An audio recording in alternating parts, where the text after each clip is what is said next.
Hemos llamado este pensamiento suyos. Aquí vemos una mamá desesperada por su hija. ¿Por qué? Porque es su hija. Otros están relajados y tranquilos porque no son la mamá de la niña. Pero como es la de ella está profundamente desesperada por cuidar a su hijita. Pero tranquila, que hay maestros con alta pericia que van a hacer un buen trabajo. Y como ya conocemos tantos procesos de un pequeñito adaptándose a la escuela dominical, ya pasé por 3 por lo menos. Yo recuerdo cuando me acuerdo del cuello no quería soltarse. Después no querían venirse. Llegó el día que no quieren irse a la cura, quieren estar ahí todo el tiempo. Es todo un proceso y luego su paciencia, ¿no?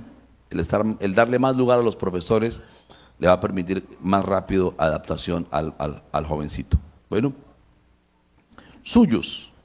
Nosotros somos propiedad del Señor. Dice la Escritura, por favor sigan, se ponen cómodos.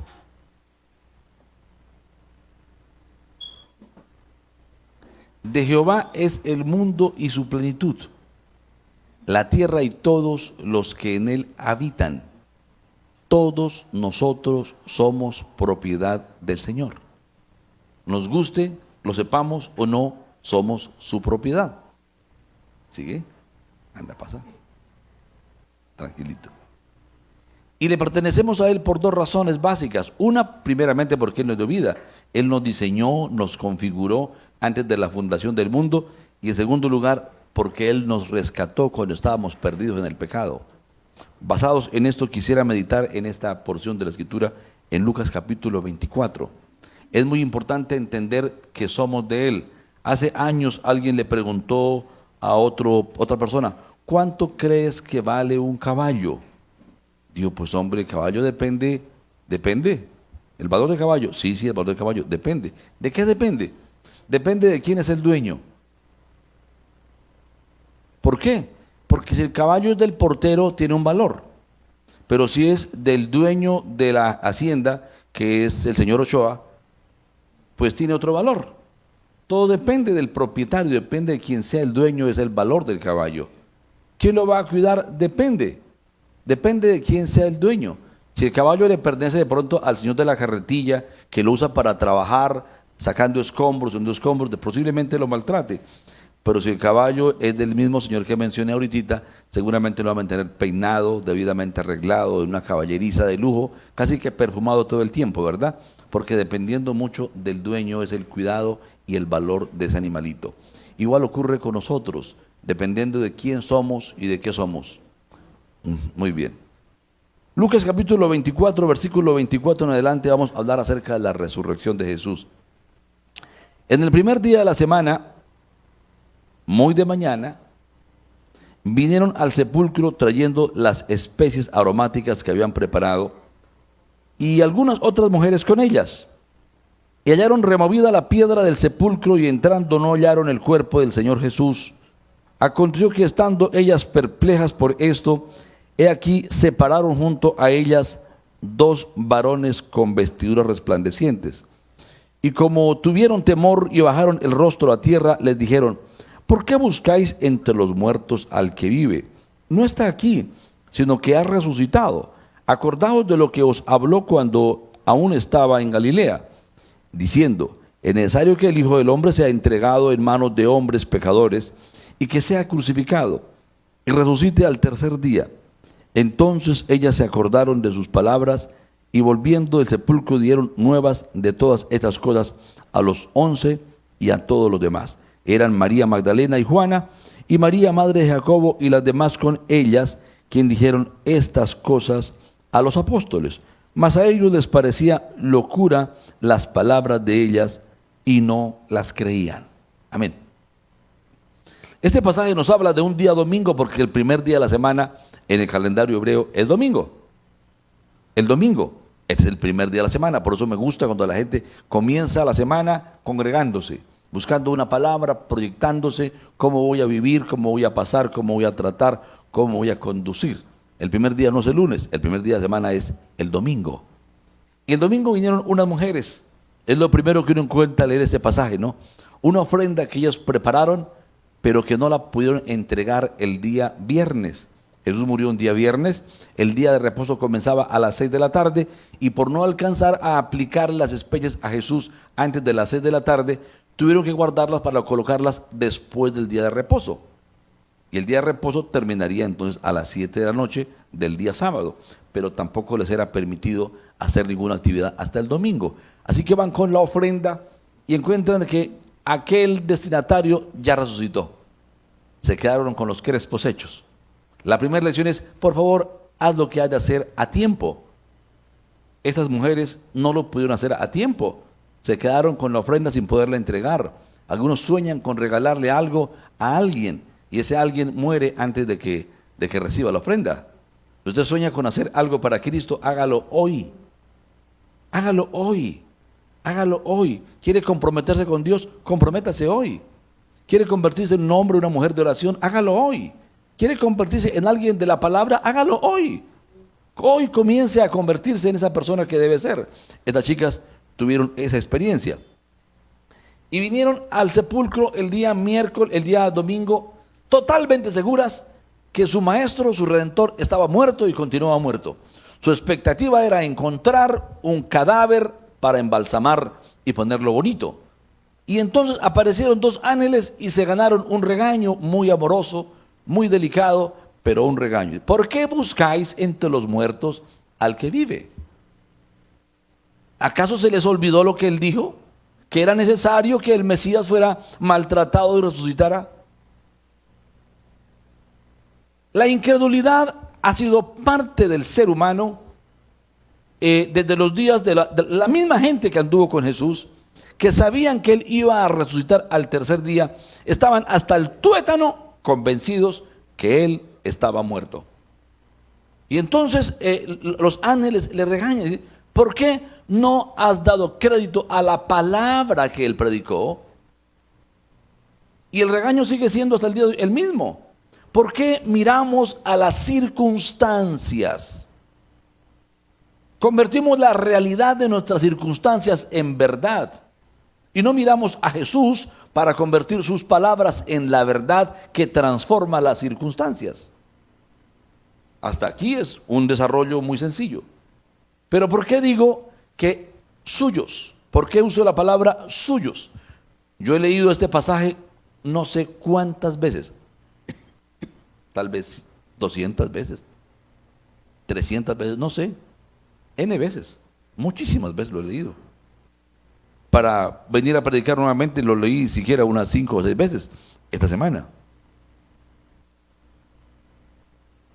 Pero nunca me había detenido a comprender el amor por el cual Jesús está consolidando a los suyos.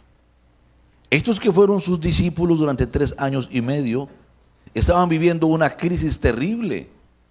El objeto de su fe había muerto y comenzó un proceso de construcción de su fe. Su esperanza se vio tirada por el izadero y él vino a buscar a los suyos para despertar su fe y estaba haciendo uso de los ángeles y de él mismo para recuperar la fe de los suyos. Yo no sé si usted alguna vez ha perdido la fe, pero yo le puedo garantizar que yo sí la he perdido muchas veces. Y sí, pero Carlos, el pastor, dijo, sí. Y el Señor me ha buscado vez tras vez para recuperar mi fe.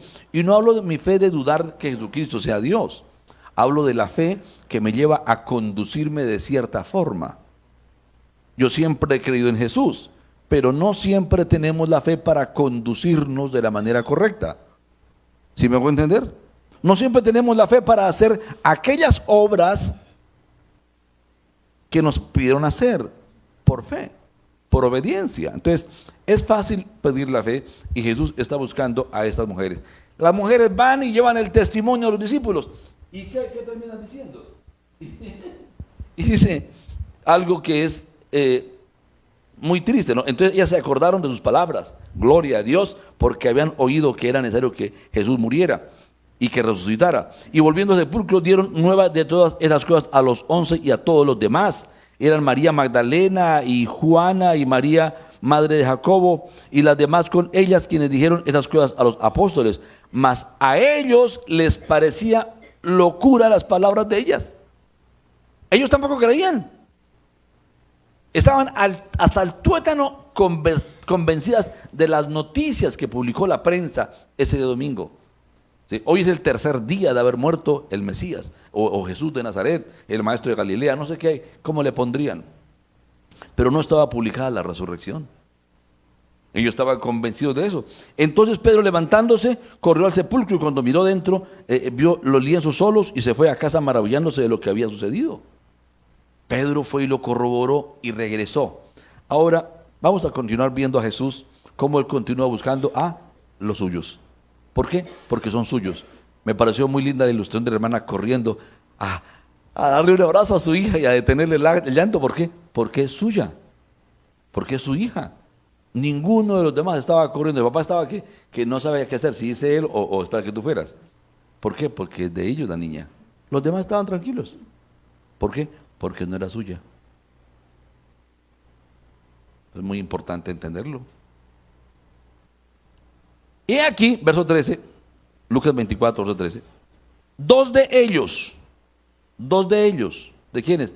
De los discípulos, de los que anduvieron con Jesús, que no eran solamente 12, eran muchos más, eran más de 500 según la Escritura.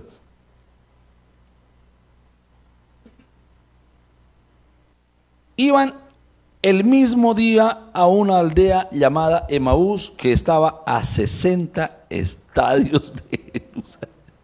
Este es otro hecho que me causó mucha risa, porque nunca me había fijado en la distancia. 60 kilómetros, un estadio son 980 metros. La ley no les permitía caminar 1 kilómetro completo. Caminaban 1 kilómetro menos 20 metros y lo podían caminar de regreso, o sea, caminar realmente 2 kilómetros. Ellos torcían la ley. No era permitido caminar 1 kilómetro el día de reposo, pero sí era permitido caminar 980 metros de ida y otros 900 de regreso. O sea, son normas realmente muy absurdas para supuestamente guardar la ley. Y este había caminado, ¿cuántos? Estaba a 60 kilómetros. Es decir, era una distancia que solamente un buen deportista puede caminar 60 kilómetros en un día. Un hombre normalito que no esté dedicado a caminar a un ritmo exacto, de una manera muy entrenada, no lo va a lograr. Seguramente ellos estaban huyendo desde muy a la madrugada, tal vez a las 2 de la mañana cogieron camino e iban volados para colocar la mayor distancia posible entre sus posibles perseguidores y sus vidas. Iban camino de Emaús lo más lejos posible. Dice, e iban hablando entre sí de todas aquellas cosas que habían acontecido. Sucedió que mientras hablaban y discutían entre sí, Jesús mismo se acercó y caminaba con ellos, mas los ojos de ellos estaban velados para que no le conociesen. Y les dijo, ¿qué pláticas son estas que tenéis entre vosotros mientras camináis? ¿Y por qué estáis tristes? A Jesús le causaba curiosidad que estuvieran tristes. Todavía a Jesús le causa curiosidad que la gente esté triste porque Él fue a la cruz del Calvario. Porque que Cristo haya ido a la cruz del Calvario es nuestra victoria, es nuestro rescate. Muy doloroso para Él sufrirlo, pero es la salvación para nosotros. Entonces para Él es sorprendente que estén tristes.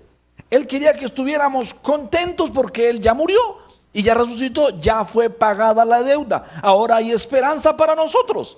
Entonces, en vez de estar tristes, de luto, deberíamos estar muy contentos. Respondiendo uno de ellos, que se llamaba Cleofás, le dijo, ¿eres tú el único forastero en Jerusalén que no ha sabido las cosas que en ella han acontecido en estos días? Mire, cuando uno habla sin saber con quién habla, comete tantas torpezas. A mí Cleofás, que entre otras cosas ha sido motivo de tantas confusiones, ¿no? Han buscado enredar el tema argumentando quién es Cleofás. Hoy no voy a hablar de Cleofás. Pero él llamó forastero a Jesús. Forastero, aquel que es el mismo dueño de Jerusalén, el mismo creador de toda la humanidad, es llamado forastero. ¿Sí? Entonces él le dijo, ¿qué cosas? Ellos le dijeron, de Jesús Nazareno, que fue varón profeta, poderoso en obra y en palabra delante de Dios y de todo el pueblo, y cómo le entregaron los principales sacerdotes y nuestros gobernantes a sentencia de muerte y le crucificaron. La otra nota que me causa mucha curiosidad es cómo lo bajaron de rango tan rápido. Como ya estaba muerto, era el varón profeta. Pero antes de morir, ellos mismos reconocieron, Él es el Cristo, el Hijo del Dios viviente. Pero ahora que está muerto, ya no pueden decir que es el Cristo. Estaban guapototes cuando Él estaba vivo, pero ahora que sospechaban que estaba muerto, ya era simplemente varón profeta. Y luego hablan de la esperanza. Dice, pero nosotros esperábamos que Él era el que había de redimir a Israel. Y ahora, además de todo esto, hoy es ya el tercer día que esto ha acontecido.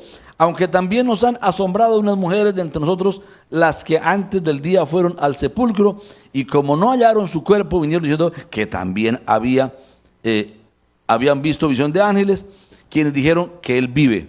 Y fueron algunos de los nuestros al sepulcro, y hallaron así como las mujeres habían dicho, pero a Él no le vieron. En pocas palabras, la única forma en que podemos creer que Él resucitó es si lo vemos. Estamos acostumbrados a ver para creer. En el Evangelio hay que creer para poder ver. Usted cree que Jesucristo es su Salvador, se arrepiente honestamente ante Él y va a experimentar un nuevo nacimiento. Va a conocer que Jesucristo es real. Usted no ha visto su vida transformada, pero le cree a Él, se arrepiente, viene y le busca y Él lo transforma. Y usted va a comenzar a experimentar toda clase de respuestas de parte de Cristo en la medida en que por fe, sin haber visto la respuesta, la pide, la cree, la espera. Pero se requiere primero ver. Aquí está el hombre diciendo, no le hemos visto. No le hemos visto resucitado. Entonces Él les dijo, oh insensatos y tardos de corazón para creer todo lo que los profetas han dicho. ¿No era necesario que el Cristo padeciera estas cosas y que entrara en su gloria? Y comenzando desde Moisés y siguiendo por todos los profetas, les declaraba en todas las escrituras lo que de Él decían. Jesús sentó tal vez una hora y media, 2 horas, pero cogió desde el Génesis hasta Malaquías, todos los libro por libro del Antiguo Testamento, y les enseñó lo que de Él dicen las escrituras. ¿Por qué? Porque los discípulos necesitamos conocer a Jesús. No podemos ser discípulos si no sabemos lo que las escrituras dicen de Él. Si usted no lee Génesis, Éxodo, Levítico, Números, Deuteronomio y los libros buscando qué dice la escritura de Jesús, no va a poder conocer a Jesús, no podrá honrarlo, no podrá glorificarlo. Pero ve cómo está buscando a los suyos. Él está buscando a los suyos para seguirlos discipulando. Se reveló a ellos. Dice, llegaron a la aldea donde iban, y Él hizo como que iba más lejos. Mas ellos le obligaron a quedarse diciendo, quédate con nosotros. Le porfiaron, porque se hace tarde y el día ya ha declinado. Entró pues a quedarse con ellos. Y aconteció que estando sentado con ellos a la mesa, tomó el pan y lo bendijo y lo partió y les dio. Entonces le fueron abiertos los ojos y le reconocieron. Mas Él desapareció de su vista. Y decían el uno al otro, ¿no ardía nuestro corazón en nosotros mientras nos hablaba en el camino y cuando nos abría las escrituras? Y levantándose en la misma hora, volvieron a Jerusalén y hallaron a los 11 reunidos y a los que estaban con ellos, que decían, ha resucitado el Señor verdaderamente y ha aparecido a Simón. Y entonces entre ellos contaban las cosas que les habían acontecido en el camino y cómo le habían reconocido al partir el pan. Ya esta era la madrugada del lunes. El domingo por la noche comieron con Jesús, caminaron 60 kilómetros para regresar a Jerusalén. Estaban bien cansados físicamente, llevaban prácticamente 24 horas caminando, pero estaban tan eufóricos por saber que habían visto a Jesús de Nazaret resucitado. Ya no estaban huyendo del peligro, ahora corrían a la ciudad donde estaba el peligro, donde estaban buscando a los discípulos de Jesús para pelarlos porque supuestamente se habían robado el cuerpo de Jesús. Estaban buscando perseguirlos de una manera muy, muy cruenta. ¿Me hago entender? Entonces, esos hombres han vuelto a la fe. Jesús los buscó, los restauró, los edificó y los regresó al grupo de los suyos, porque Jesús siempre es una persona de restauración. Si tú te apartas de sus caminos y tu fe flaquea, Él te va a buscar, Él te va a insistir, te va a hablar. Solamente tienes que invitarlo a que esté contigo como lo hicieron estos, ¿no? Solamente tienes que invitarlo a tu casa, darle lugar para que Él pueda revelarte sus secretos y pueda revelarse a tu vida. Porque Él busca a los suyos. Muy bien. Mientras ellos aún hablaban de estas cosas, yo me imagino a estos dos, con los otros 12 y con otro resto de gente, en un salón grande tomando su primer tintico de la mañana, o una agüita de canela, no sé qué sería la costumbre en aquel lugar, pero estaban allí cuando Jesús, dice, se puso en medio de ellos y les dio paz a vosotros. Entonces, espantados y atemorizados, pensaban que veían espíritu, pero Él les dijo, ¿por qué estáis turbados? Y viene a vuestro corazón estos pensamientos. Mirad mis manos y mis pies, que yo mismo soy. Palpad y ved que no es, porque un espíritu no tiene carne ni huesos, como ves que yo tengo. Diciendo esto, les mostró las manos y los pies, y como todavía ellos de gozo no lo creían y estaban maravillados, les dijo, ¿tenéis aquí algo de comer? Entonces le dieron parte de un pez asado y un panal de miel, y Él tomó y comió delante de ellos. Estaba consolidándolos, estaba buscando a los suyos, estaba revelando a ellos, porque ahora venía lo que Él quería hacer con lo suyo. Cuando usted compra algo, lo compra con propósito, ¿verdad? ¿O no? ¿Quién compra las cosas simplemente porque están en promoción? Que hace eso no es muy sabio. Si usted compra lo que usted quiere comprar y de paso aprovecha que está en promoción, muy bien. Pero compra lo que necesita, ¿verdad? Porque tiene un propósito. Jesús también compró a sus discípulos con un propósito, como vamos a mirar enseguida. Y les digo, estas son las palabras que os hablé estando aún con vosotros, que era necesario que se cumpliese todo lo que está escrito de mí en la ley de Moisés, en los profetas y en los salmos. Entonces les abrió el entendimiento para que comprendiesen las escrituras. Y les dijo, así está escrito, y así fue necesario que el Cristo padeciese y resucitase de los muertos al tercer día.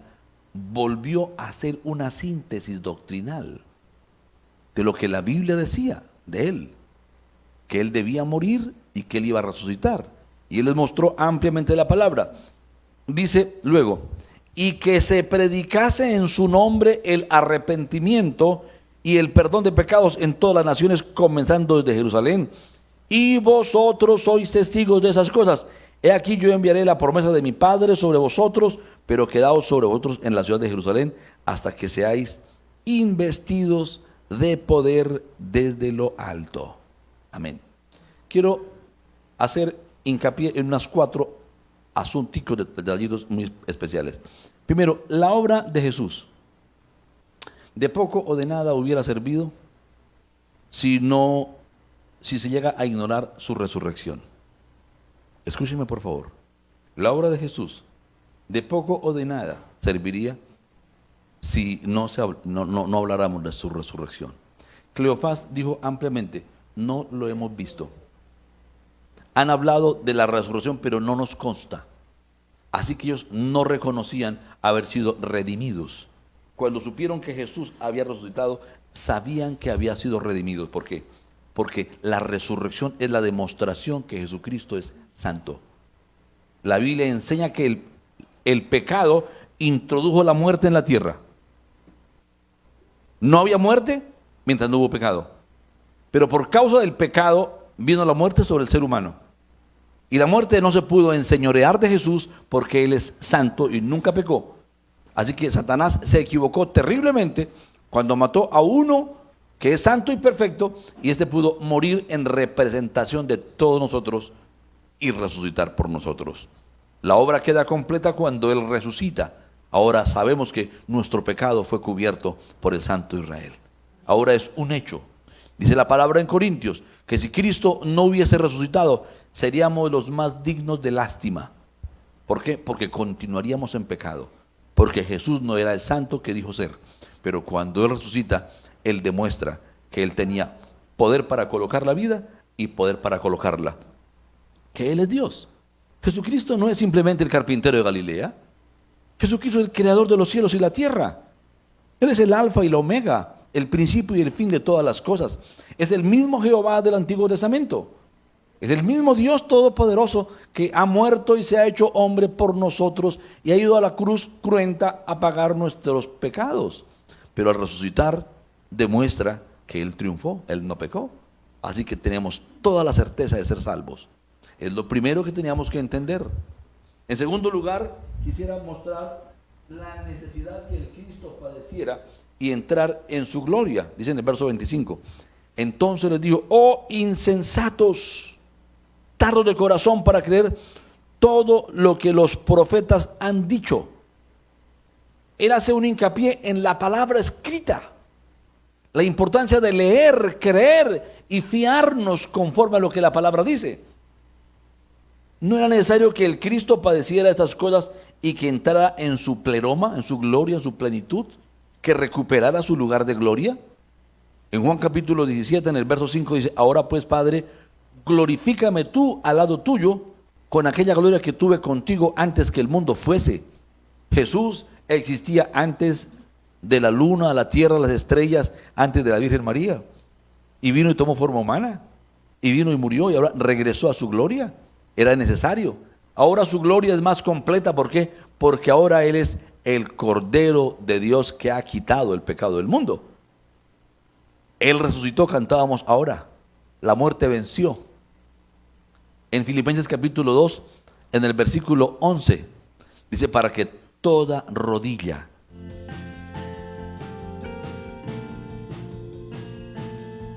Él está satisfecho cuando te ve nacer de nuevo, cuando te ve predicar del Evangelio, cuando ve que una persona se convierte, cuando ve a la iglesia en los días finales o en el día postrero. Él va a estar satisfecho. Dice más: por su conocimiento justificará mi siervo justo a muchos y llevará las iniquidades de ellos. Por eso predicamos a Jesús. El apóstol Pablo decía que en todo lugar él da evidencia del olor del conocimiento de Jesús. Si usted lee el libro de Hechos, a los apóstoles y a la iglesia primitiva no las persiguieron por hablar de Dios. ¿No los persiguieron por predicar en contra del pecado? No. Al diablo no le importa que alguien predique en contra del pecado. Al diablo no le preocupa que la gente hable de Dios. Al diablo le preocupa que la gente hable de Jesucristo. Que se predique que a través de Jesús podemos arrepentirnos de pecado y recibir la salvación. ¿Por qué? Porque es la puerta que creó Dios para que podamos ser salvos. Al diablo no le preocupa que la gente coja a los niños y los enseñe a portarse bien, porque nadie es salvo por portarse bien. Nadie se porta tan bien como para alcanzar el estándar de salvación. En la palabra dice: porque en Cristo ni la ley ni la circuncisión son nada, solamente ser una nueva criatura. Y solamente en Cristo Jesús somos hechos una nueva criatura. ¿Sí me hago entender? Entonces, esa es la razón. Deben ser mártires, deben estar dispuestos a ir a predicar.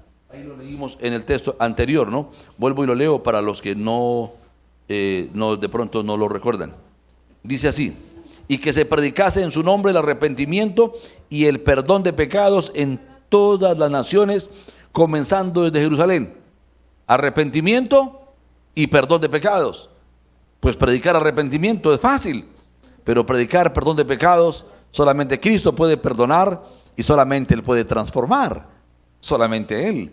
Y esta es una de las grandes diferencias entre el Evangelio y cualquier religión de la tierra. Muy bien. Regresemos. Con base en esto, ya no nos pertenecemos a sí mismos. No somos nuestros. Él nos compró. Vamos a leer 2 Corintios capítulo 5 versículo 14. Dice la Escritura: porque el amor de Cristo nos constriñe, pensando esto, que si uno murió por todos, luego todos murieron. Y por todos murió para que los que viven ya no vivan para sí, sino para aquel que murió y resucitó por ellos. Escúcheme bien, por favor. No es suficiente con creer en Jesucristo. En nuestro país todo el mundo cree en Jesucristo. Si quiere que le diga, los demonios creen en Jesucristo y tiemblan ante Él, pero no se convierten, no se arrepienten, no cambian. No se trata de creer en Jesucristo, sino de que Él murió y resucitó para nosotros, para que si creemos en Él, ya no vivamos para sí mismos, sino para aquel que murió y resucitó por nosotros. Yo le hago una pregunta elemental. ¿Usted vive para usted? ¿O vive para aquel que murió y resucitó por usted? Esta es una pregunta que tenemos que respondernos para que no seamos hallados engañados en el día postrero, pensando que vamos detrás de Jesús, pero estamos engañados porque Él se ha encargado de colocar una tradición donde la gente dice creer en Cristo, pero viven para sí mismos. Cada uno está buscando construir su propio reinito. Cada uno quiere entender la palabra a su modo. Yo creo en Dios, pero a mi manera.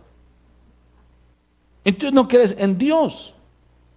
Crees que tú tienes la capacidad de gobierno igual que Dios y puedes crear las estructuras, las normas, las leyes, las restricciones, las promesas al mismo nivel de Dios.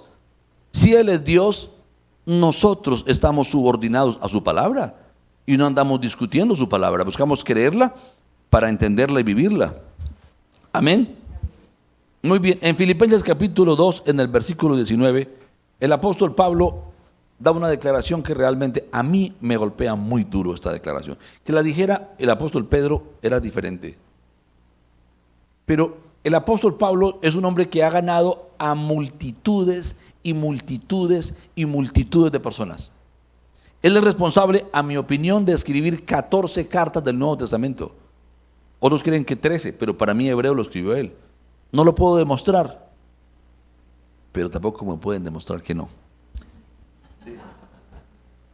Espero en el Señor Jesús enviaros pronto a Timoteo, para que yo también esté de buen ánimo al saber de vuestro estado, pues a ninguno tengo del mismo ánimo y que tan sinceramente se interese por vosotros. Pablo dice, yo tengo muchos que han conocido a Jesús a través de mí, pero a ninguno tengo que tan sinceramente se interese por los demás. Luego dice, porque todos buscan lo suyo propio, no lo que es de Cristo Jesús. Yo pregunto si en esta congregación estamos buscando lo nuestro, cada uno, o estamos buscando lo que es de Cristo Jesús. Pero Cristo está buscando, dice, yo quiero enviarles a este. Es el mismo Espíritu de Cristo. Él quiere enviar hombres y mujeres a su campo, a hacer la obra, pero gente que se interesen sinceramente en las personas. Gente que se interese sinceramente en el éxito de otros. Que estén buscando no su propio éxito, sino lo que es de Cristo. Y la victoria de Cristo es la redención de un alma. Su alma está satisfecha cuando alguien se arrepiente. Su alma dice, valió la pena vertir mi sangre cuando alguien se arrepiente. La misión del creyente, por cuantos le pertenecemos a Cristo, es hacer su obra, es llevar el evangelio a otros. Muchas personas me critican porque mi hincapié más fuerte es servir a Cristo, alcanzando a otros. Yo le digo, queridos, fue la razón por la cual Cristo murió. Cristo no murió para unos pocos, Él murió y resucitó para todos, y tenemos el deber de llevar el evangelio a tantas almas hambrientas y sedientes de la salvación. Vuelvo y sigo leyendo, verso 22. Pues ya conocéis los méritos de Él, que como hijo a padre ha servido conmigo en el evangelio, así que a este espero enviaros, luego que yo vea cómo van mis asuntos. El Señor quiere enviar siempre a una persona que tenga un corazón como el de Timoteo, que sinceramente se interese en la salvación de las personas, en sus hogares, en su proyecto de vida, en la eternidad, que esté trabajando verdaderamente, no por lucro, no por fama, no por una posición, sino solamente por ganar las personas para Cristo. Amén. En Romanos, en el capítulo 6, versículo 1, hablando de este mismo tema, voy a leer para ustedes, dice: ¿qué pues diremos? ¿Perseveraremos en el pecado para que la gracia abunde? En ninguna manera, porque los que hemos muerto al pecado, ¿cómo viviremos aún en él? Habla de morir al pecado, morir al pecado. Luego dice: ¿o no sabéis que todos los que hemos sido bautizados en Cristo Jesús, hemos sido bautizados en su muerte? Porque somos sepultados juntamente con él para muerte por el bautismo, a fin de que como Cristo resucitó de los muertos por la gloria del Padre, así también nosotros andemos en vida nueva. Por eso no se bautiza a los niños, se bautiza a los adultos. Cuando alguien es adulto y voluntariamente se consagra para Cristo, entonces al descender a las aguas es como si estuviera siendo sepultado con Cristo, y al ser levantado de las aguas significa o simboliza el resucitar juntamente con él para vivir una vida nueva con Cristo, sirviéndole a él en todos los años de vida que le resten, en todos los días y en todas las faenas. ¿Aló? El Señor nos cuida porque somos suyos, pero también nos reclama un comportamiento porque somos suyos. Él nos reclama porque, por eso, ¿no? Dice: porque si fuimos plantados juntamente con él en la semejanza de su muerte, así también lo seremos en la de su resurrección. Sabiendo esto, que nuestro viejo hombre fue crucificado juntamente con él, para que el cuerpo del pecado sea destruido, a fin de que no sirvamos más al pecado, porque el que ha muerto ha sido justificado del pecado, y si morimos con Cristo, creemos que también viviremos con él. Es menester que entendamos que somos suyos. Somos suyos. Él nos busca porque somos suyos, Él se preocupa porque somos suyos, Él nos defiende porque somos suyos, pero Él también dispone de nosotros, tiene el derecho, porque somos suyos. Romanos capítulo 14, verso 7 en adelante. Por favor, búsquelo, tenga la bondad. Romanos 14, 7 a 9. Porque ninguno de nosotros vive para sí y ninguno muere para sí. Yo pregunto, ¿será eso verdad? ¿Será que aquí en la congregación cristiana de las Buenas Nuevas podemos decir como Pablo dijo en la congregación de los romanos? Ninguno de nosotros vive para sí. Ninguno de nosotros vive para sí. Ninguno de nosotros vive para sí. Qué declaración tan comprometedora. Qué declaración tan seria, tan tremenda. ¿Por qué? Porque ningún creyente debiera vivir para sí. Luego dice, y ninguno muere para sí, pues si vivimos para el Señor vivimos, y si morimos para el Señor morimos. Así pues, sea que vivamos o que muramos, del Señor somos, propiedad de. Porque Cristo para esto murió, lea conmigo el verso 9, y para esto resucitó, y volvió a vivir para ser Señor, así de los muertos como de los que viven. Él quiere ser Señor, el que coloca la orden, la agenda del día, la agenda de la semana, la agenda del mes, la agenda del año, la agenda de tu vida. El que define lo que tú eres y haces debe de ser Él. La iglesia del Señor hoy día está viviendo un tiempo de eclipsamiento, porque la política, los conceptos neoliberales, la producción de recursos se ha apoderado del creyente, y una cultura hedonista, trabajar para tener bienes, para disfrutar de las mayores comodidades, es lo que está de moda. Nadie quiere incomodarse por ayudar a otros. Todo mundo quiere buscar las mayores comodidades posibles, y eso es completamente contrario a la cruz y contrario al Evangelio. No nos hallemos engañados, siguiendo una corriente que embrutece. Si hemos de seguir a Cristo, este es el Evangelio que Él nos ha predicado. En primera carta a los Corintios, capítulo 6, en el versículo 20, cierra diciéndonos, cierro yo, podría haber tomado más versículos, pero quiero cerrar esta meditación. Porque habéis sido comprados por precio. Glorificad pues a Dios en vuestro cuerpo y en vuestro espíritu, los cuales son de Dios. Tú no eres tuyo, yo no soy mío, no nos pertenecemos, no somos dueños de sí mismos. Pueden andar diciendo, no, mi cuerpo es mío y yo puedo matar a los que están en mi vientre porque mi cuerpo es mío. Digo, qué pena, tu cuerpo es tuyo, pero el cuerpo de tu bebé también tiene dueño. Los dos son de Cristo, debemos respetar la vida. No somos nuestros, queridos. Le pertenecemos a un Dios que nos cuida. Esto nos da seguridad y protección, nos da valor, pero también nos da propósito. Él ya dijo que Él nos colocó para que vayamos a hacer la obra. Podríamos citar un texto adicional, si me están escuchando allí en la habitación. Efesios capítulo 1, tenga la cortesía, versículo 8, 9 y 10. Vamos a leer, no lo consideré en el bosquejo, pero quiero citarlo. Efesios capítulo 2, perdón. Tenga la cortesía, Efesios 2. Vamos a leer versículo 8 hasta el 10.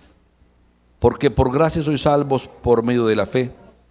Y esto no de vosotros, pues es don de Dios, no por obras para que nadie se gloríe, porque somos hechura suya, creados en Cristo Jesús para buenas obras, las cuales Él preparó de antemano para que anduviésemos en ellas. Voy a agradecerles que estemos de pies en esta mañana.